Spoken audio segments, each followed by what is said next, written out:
Marie? She is sick? Dying, you say?" cried Josephine. Aha! She ver' dam seek. She burn up lake fire." Josephine looked up at Philip. "I knew she was sick," she said. "But I didn't think it was so bad. If she dies it will be my fault. I should have gone." She turned quickly to Renault. "When did you see her last?" she asked. "Listen. Papek au mau." Aha! "It is a sickness the children have each winter," she explained, looking questioningly into Philip's eyes again. "It kills quickly when left alone. But I have medicine that will cure it. There is still time. We must go, Philip. We must." Her face had paled a little. She saw the gathering lines in Philip's forehead. He thought of Jean's words, the warning they carried. She pressed his arm, and her mouth was firm. "I am going, Philip," she said softly. "Will you go with me?"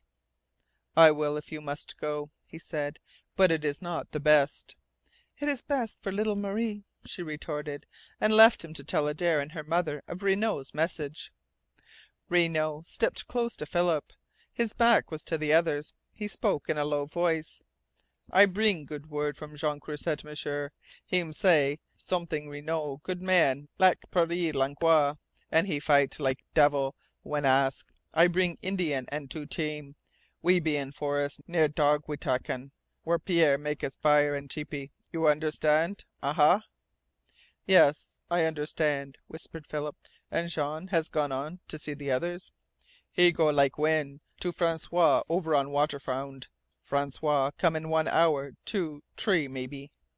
Josephine and Adare approached them. "Mignonne is turning nurse again," rumbled Adare, one of his great arms thrown affectionately about her waist. "You'll have a jolly run on a clear morning like this, Philip. But remember, if it is the smallpox, I forbid her to expose herself." "I shall see to that, Mon Pere. When do we start, Josephine?" "As soon as I can get ready and Metoosin brings the dogs," replied Josephine. "I am going to the house now. Will you come with me?" It was an hour before Metoosin had brought the dogs up from the pit, and they were ready to start. Philip had armed himself with a rifle and his automatic, and Josephine had packed both medicine and food in a large basket. The new snow was soft, and Metoosin had brought a toboggan instead of a sledge with runners. In the traces were Captain and 5 of his team mates. "Isn't the pack going with us?" Philip asked. "I never take them when there is a very bad sickness like this," explained Josephine. "There is something about the nearness of death that makes them howl. I have been able to train that out of them."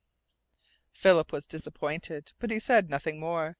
He tucked Josephine among the furs, cracked the long whip Metoosin had given him, and they were off, with Miriam and her husband waving their hands from the door of Adare House. They had scarcely passed out of view in the forest when with a sudden sharp command Josephine stopped the dogs. She sprang out of her furs and stood laughingly beside Philip. "Father always insists that I ride. He says it's not good for a woman to run. But I do. I love to run. There!" As she spoke she had thrown her outer coat on the sledge, and stood before him, straight and slim. Her hair was in a long braid. "Now are you ready?" she challenged. "Good Lord have mercy on me!" gasped Philip. "You look as if you might fly, Josephine." Her signal to the dogs was so low he scarcely heard it, and they sped along the white and narrow trail into which Josephine had directed them, and Philip fell in behind her. It had always roused a certain sense of humour in him to see a woman run, but in Josephine he now saw the swiftness and lithesome grace of a fawn. Her head was thrown back, her mittened hands were drawn up to her breast as the forest man runs, and her shining braid danced and rippled in the early sun with each quick step she took. Ahead of her the gray and yellow backs of the dogs rose and fell with a rhythmic movement that was almost music. Their ears aslant, their crests bristling, their bushy tails curling like plumes over their hips, they responded with almost automatic precision to the low words that fell from the lips of the girl behind them. With each minute that passed Philip wondered how much longer Josephine could keep up the pace. They had run fully a mile, and his own breath was growing shorter when the toe of his moccasined foot caught under a bit of brushwood, and he plunged head foremost into the snow. When he had brushed the snow out of his eyes and ears, Josephine was standing over him, laughing. The dogs were squatted on their haunches, looking back. "My poor Philip," she laughed, offering him an assisting hand. "We almost lost you, didn't we? It was Captain who missed you first, and he almost toppled me over the sled." Her face was radiant. Lips, eyes, and cheeks were glowing. Her breast rose and fell quickly. "It was your fault," he accused her. "I couldn't keep my eyes off you, and never thought of my feet. I shall have my revenge. Here!"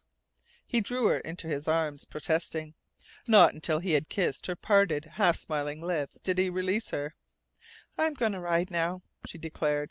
"I'm not going to run the danger of being accused again." He wrapped her again in the furs on the toboggan. It was 8 miles to Jacques Breuil's, and they reached his cabin in 2 hours. Breuil was not much more than a boy, scarcely older than the dark eyed little French girl who was his wife, and their eyes were big with terror. With a thrill of wonder and pleasure Philip observed the swift change in them as Josephine sprang from the toboggan. Breuil was almost sobbing as he whispered to Philip: "Oh, ze sweet ange! M'sieur, she came jus' in time!"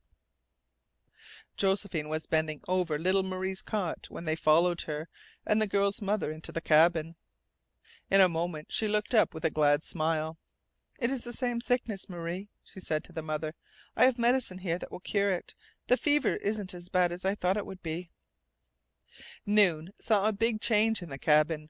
Little Marie's temperature was falling rapidly. Breuil and his wife were happy. After dinner Josephine explained again how they were to give the medicine she was leaving, and at 2 o'clock they left on their return journey to Adare House.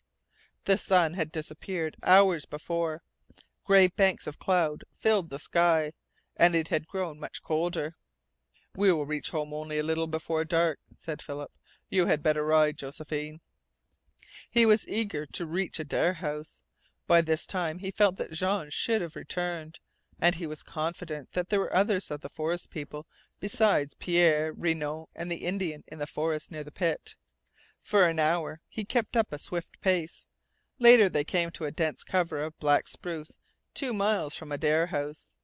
They had traversed a part of this when the dogs stopped. Directly ahead of them had fallen a dead cedar, barring the trail. Philip went to the toboggan for the trail axe. "I haven't noticed any wind, have you?" he asked.